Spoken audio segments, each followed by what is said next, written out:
देश में इनकलाब को, आग को जिंदा करके उसको एक मसाल बनाने वाली, अपने बुरकों को परचम बनाने वाली मेरी माएँ बहनें, आप सभी को मैं जामिया मिलिया इस्लामिया की सरजमी से आपको अस्सलाम पेश करता हूँ। अस्सलामु अलैकुम वरहमतुल्लाहि वबरकातुहू। एक स्टूडेंट लीडर के लिए यह बड़ा मुश्किल होता है जब उसे कोई कह दे कि शॉर्ट में बात रखनी है, पुलिस की डांटी, लाठी, आंसू गैस के गोले, सरकार के जुल्म, तमाम चीजों को सह के हम लोगों ने जो लड़ाई लड़ी है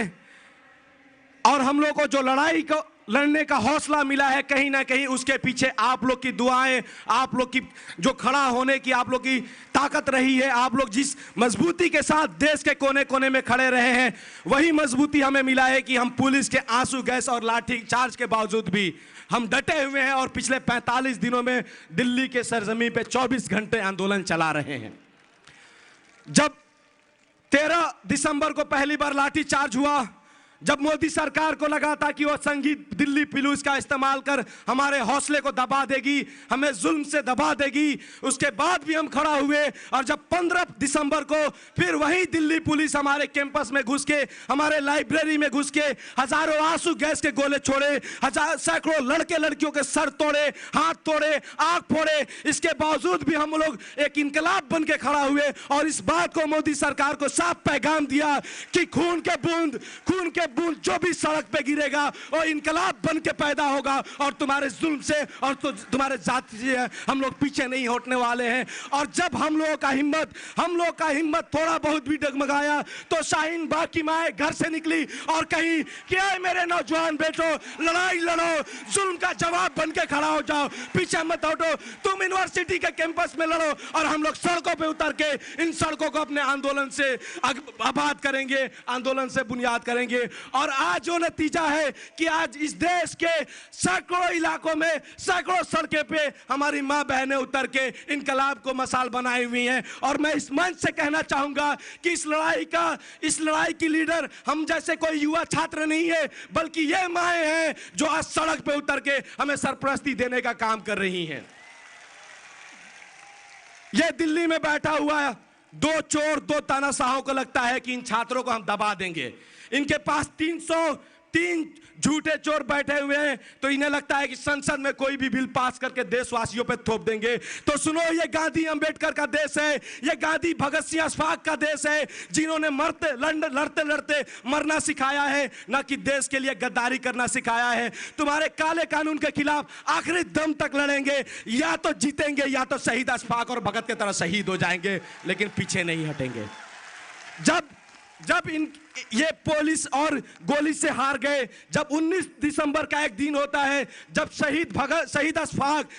पंडित राम प्रसाद बिस्मिल और रोशन सिंह, 3 दोस्त थे जो इस देश की आजादी के लिए हंसते हंसते एक साथ फांसी पे चढ़ गए थे। उस 19 दिसंबर को हम लोगों ने लाल किला से एक मार्च का कॉल दिया तो पूरे दिल्ली पुलिस सड़क पे उतर के हम जैसे आंदोलनकारियों को कुचलने में लग गई। लेकिन मैं बताना चाहूंगा कि उस दिन हम लोग इतने कसीर तादाद में उतरे थे कि दिल्ली पुलिस की जेलें कम पड़ गई और हमें पार्कों में ले जाके कैद करना पड़ा, लेकिन हमारे हौसले को नहीं तोड़ पाई। ये क्या सोचते हैं? योगी आदित्यनाथ कहते हैं कि मुसलमान घरों में बैठ के अपनी बहन बेटियों को सड़क पे बैठाए हुए हैं। अरे योगी, तुम क्या समझोगे माँ बहनों की इज्जत? हम बताना चाहते हैं कि ये वही माएँ हैं जिन्होंने दर्द सह के हमें पैदा किया है और हम पे फिर कोई जुल्म आएगा तो हमसे पहले हमारी माएँ लड़ने के लिए निकलेंगी, हमारे बहनें लड़ने के लिए निकलेंगी। और ये तुम इतिहास मिटाने की बात करते हो, इस मंच से बताना चाहते हैं कि इतिहास उनका बनता है जो इस कौम के लिए, जो इस देश के लिए, इस मिट्टी के लिए शहादत देना जानते हैं। उनका नहीं बनता है जो दलाली और माफीनामा लिखने का काम करते हैं। और एक बात कहना चाहेंगे कि फिर जब हम जीतेंगे इस लड़ाई के बाद और फिर इतिहास लिखा जाएगा तो उसमें लिखा कि इस हिंदुस्तान की महिलाएं जो अपने चेहरों को नकाब से और बुर्कों से ढकी हुई थी, जो अपने सरों को हिजाब से ढकी हुई थी, वो महिलाएं सड़क पर उतर के 130 करोड़ लोगों को जिंदगी और इस देश को संविधान बचाने की लड़ाई लड़ी थी। और ये इतिहास में दर्ज होगा और आने वाले नस्लों को प्रेरित करता रहेगा। साथियों, एक बात आगे बताना चाहते हैं कि मोदी सरकार को लगता है कि कोई भी कानून लागू कर देंगे।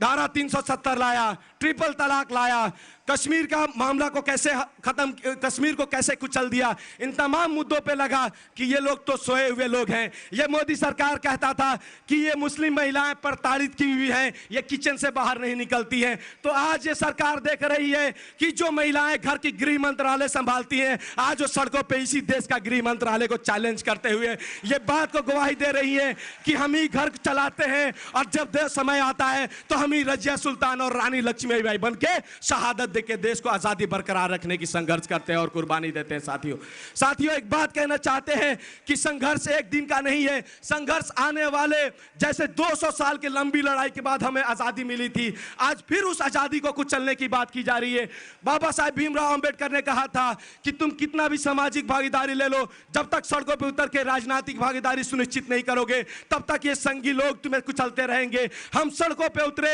हजारों के तादाद में उतरे, लाखों करोड़ों के तादाद में उतरे, इतने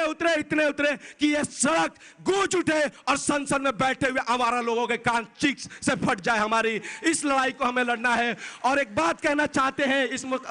इस एहतजाजी मंच से एक बात कहना चाहते हैं कि जो कौमें, जो समुदाय लड़ना नहीं जानती हैं, कुर्बानी नहीं देना चाहती हैं, उनकी नस्लें वो अपनी नस्लों को जनाजा उठाती हैं। इसलिए आप लड़िए, आप कुर्बानी दीजिए, आप अपना खून बहाइए। जुल्म तो जुल्म है, बढ़ता है तो मिट जाता है, खून तो खून है, टपकेगा तो जम जाएगा और इस देश को आजादी को बरकरार रखेगा। साथियों हमें जामिया में सिखाया गया है कि जिस तरीके से देश को आजाद करने के लिए हमने कुर्बानी दी, उसी तरीके से तालिब उलमा पे जिम्मेदारी है कि कुर्बानी देके इस देश को आजादी को बचाए रखे। इसी के साथ अपनी बात खत्म करूंगा। 1 मिनट का एक नारा दूंगा, आप कहिए जिंदा है, आप कहिएगा जिंदा है हम सब जिंदा